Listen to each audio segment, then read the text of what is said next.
ሰላም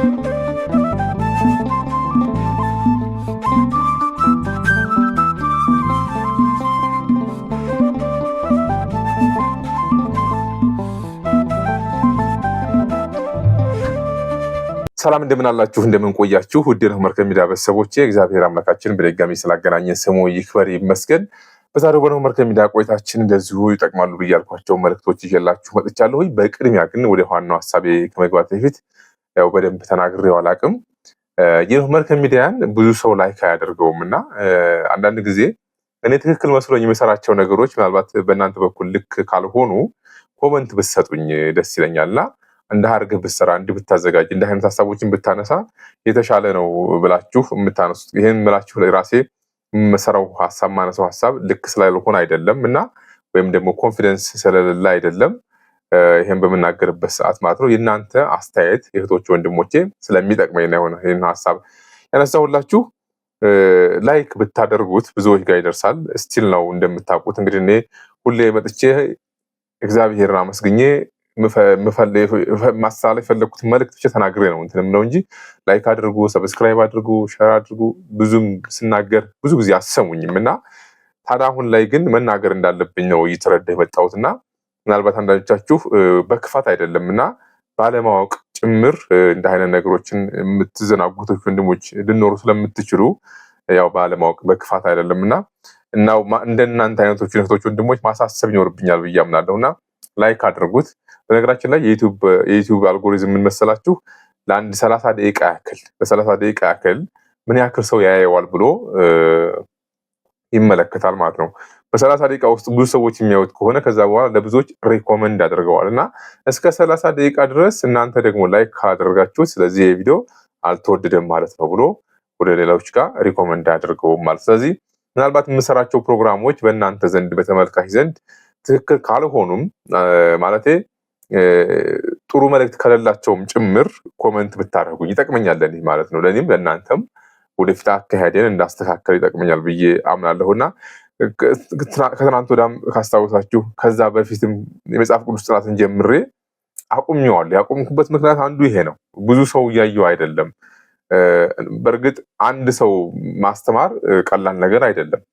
ምንም ጥያቄ ውስጥ የሚገባ ጉዳይ አይደለም። ግን እንደ ዩቲዩብ እንደ ሶሻል ሚዲያ ፕላትፎርም ግን ይሄ ብቻ ነው ወይ ማየት የነበረበት የሚለው ሌላ ልነሳ የሚችል ጥያቄ ነው ብዬ አምናለሁና አሁንም ቢሆን ብዙ አላብዛባችሁ እንደ አይነት ነገሮችን ማንሳትም አልፈልግም ነበር። ግን የብዙ ዓመት ጥያቄ ስለሆነ ነው በዚህ መልኩ ላንሳት የወደድኩትና ደግሞም ማስገደድ አይደለም በፍላጎታችሁ ነው ልታደርጉት የምትችሉትና ለማንኛውም በዛሬው በነው መርከብ ሚዲያ ቆይታችን ብናያቸው ብያልኩት ምናልባትም አሁን ላይ ዓለማችን ላይ ምድራችን ላይ እየተከናወነ ያለውን ጉዳይ በተመለከተ ፈጣሪ ላይ የሚዘባበቱ ሰዎች የሚቀልዱ ሰዎች እየበዙ ነው ያሉትና እና በዚህ መልኩ ላይ ያለንን እይታ እንድናስተካክል በሚል ነው ይሄን ሐሳብ እየላችሁ የመጣሁት።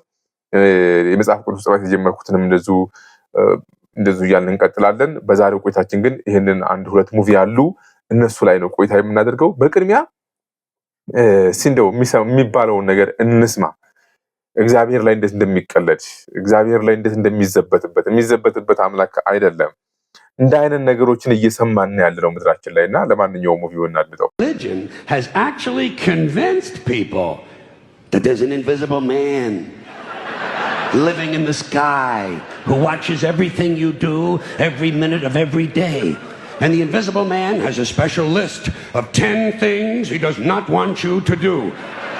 And if you do any of these 10 things, he has a special place full of fire and smoke and burning and torture and anguish where he will send you to live and suffer and burn and choke and scream and cry forever and ever till the end of time. But he loves you. He loves you and he needs money. He always needs money. He's all ሰምታችኋል አይደለ? ሪሊጅን ማለት የሰው ልጆችን ኮንቪንስ ማድረጊያ ነው ወይም ደግሞ ምንድነው የሚባለው እንግዲህ ቃል በቃል ትርጉሙን ላልነግራችሁ እችላለሁኝ። ሰው ልጆችን ማጭበርበሪያ ወይም ደግሞ ማምታቻ ግራ ማጋቢያ ነው የሚል መልእክት ነውና የማይታይ አምላክ ግን ደግሞ እኛን እያየን የሚኖር አምላክ ነው ብለው ኮንቪንስ ያደርጋሉ፣ ያታልላሉ ነው ያጭበረብራሉ ነው። እንደገና ደግሞ ህግ ጽፎ ሰጥቷል። ያው የሙሴን ህግ ነው እንግዲህ በጽላት ላይ ጽፎ የተጻፈውን ማለት ነው። እሱን ጠብቁ፣ እሱን ካላደረጋችሁ ግን በሲኦል ውስጥ እንደምትኖሩ ብሎ ያስፈራራል፣ ወይም ደግሞ እንደዚህ አይነት መመሪያ ያወርዳል ነው። ግን ደግሞ መልሶ እኔ ወዳቸዋለሁ ብሎ ይላቸዋል። እንደገናም ገንዘብ እንዲሰጡ ደግሞ እንደዚሁ ይጠይቃል የሚል ቧልት ነው ሲናገር የሰማችሁ። ምድራችን ላይ እንግዲህ ምን ያክል አለማስተዋል እየተስፋፋ ብቻ ሳይሆን ስር እየሰደደ እንደሆነ ነው ይሄ የሚያመላክተን እና እውነት ለመናገር እውነት ነው እግዚአብሔር የሚታይ አምላክ አይደለም። እውነት ለመናገር የሚታይ ነው፣ የሚጨበጥ የሚዳስስ አይደለም ማለት ግን እግዚአብሔር የለም ማለት አይደለም።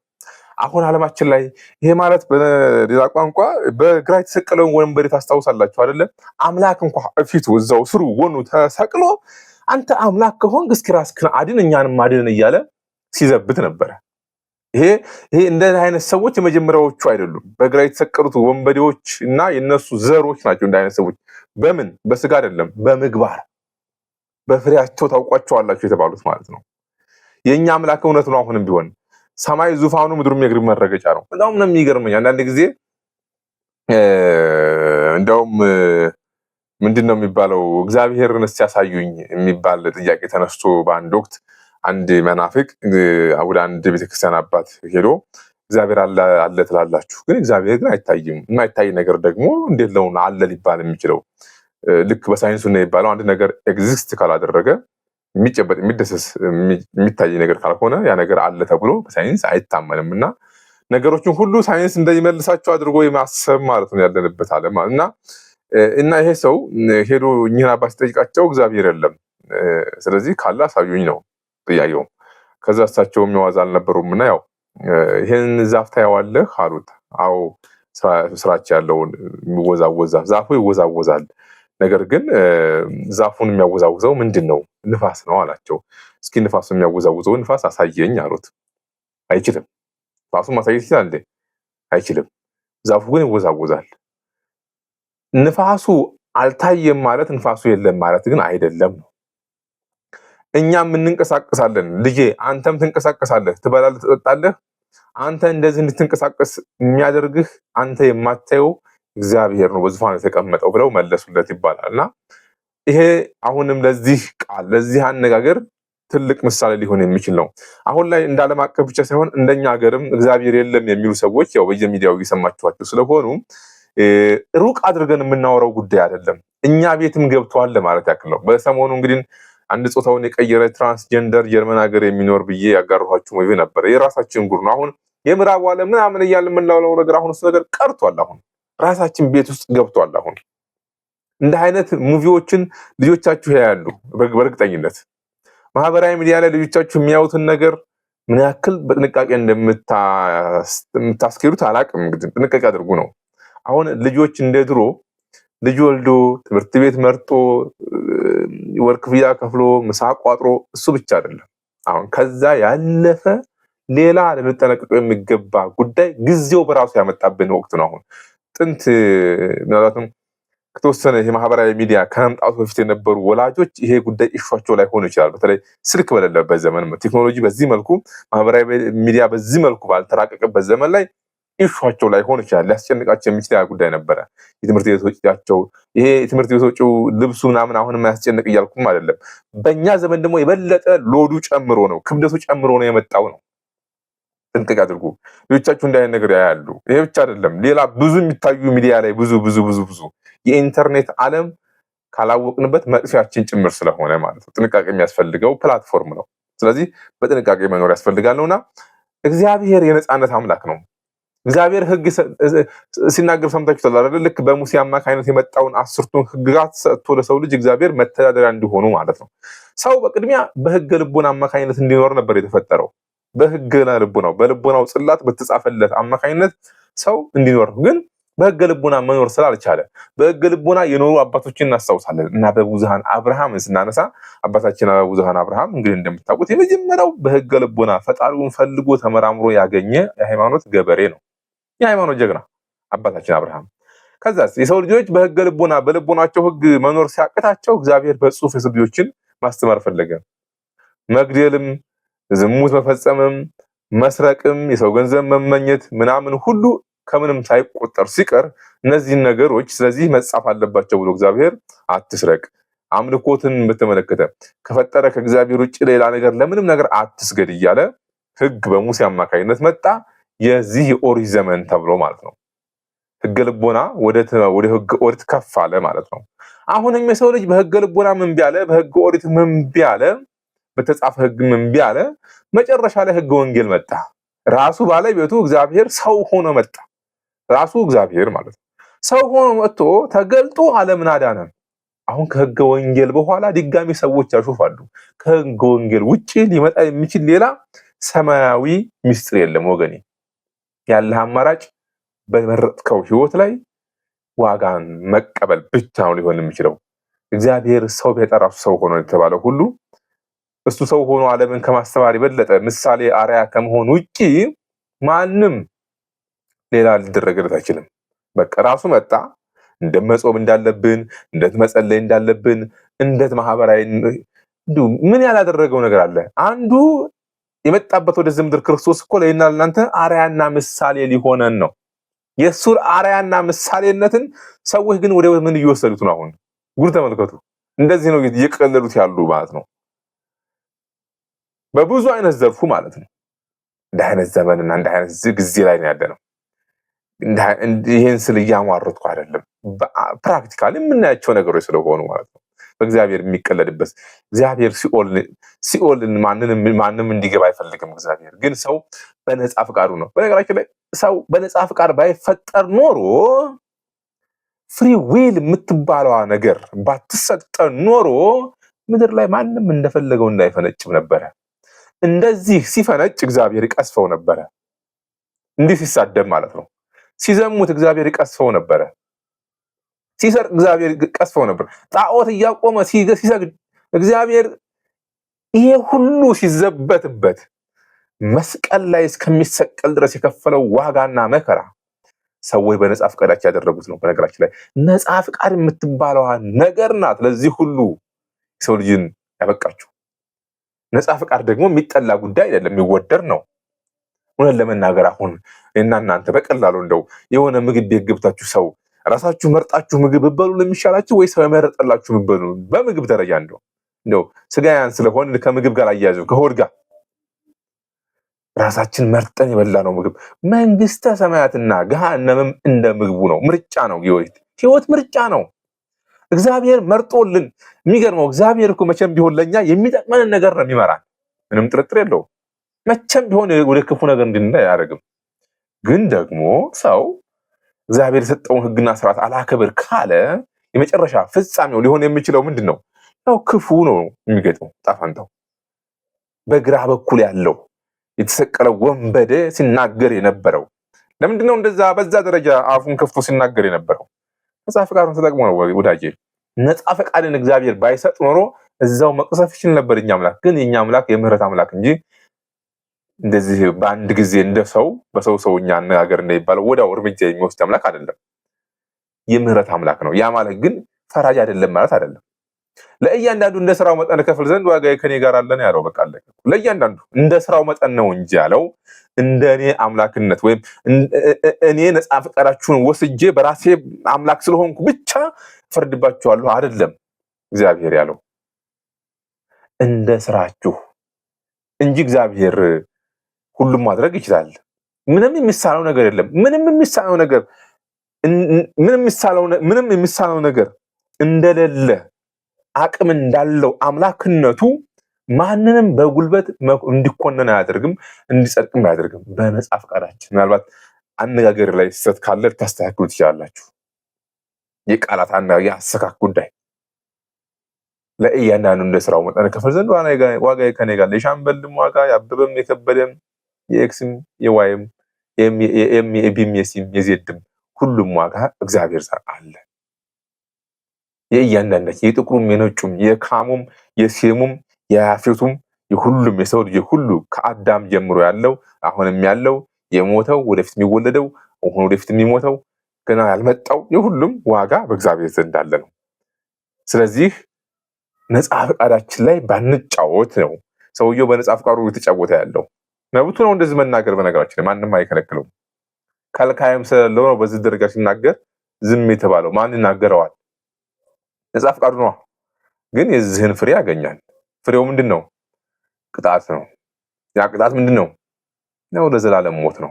ከእንደዚህ አይነት ነገር እሳችን እግዚአብሔር ይጠብቀን። ሆነን ለመናገርና የኛ አምላክ እውነት ነው፣ ዘላለማዊ አምላክ ነው። በፈራጅነቱ የማንጠራጠረው ፈራጅ አምላክ ነው። ቸር አምላክ ነው። መሐሪ አምላክ ነው። ይቅር ባይ አምላክ ነው። ምን ተዘርዝሮ የማያልቁ መጠሪያዎች፣ ግብሮች ያሉት አምላካችን ነው። በስም በግብር በአካል ሶስት ብለን ብናምንም በመለኮት በመንግስት በንጽህና በቅድስና ይህን ዓለም በመፍጠር ይህን ዓለም በማዳን ይህን ዓለም በመመገብ ይህን ዓለም ደግሞ በመፍረድ ሥላሴ አንድ ናቸው ብለን እናምናለን። እንደ አይነት ነው እኛ የምናምነው አምላክ።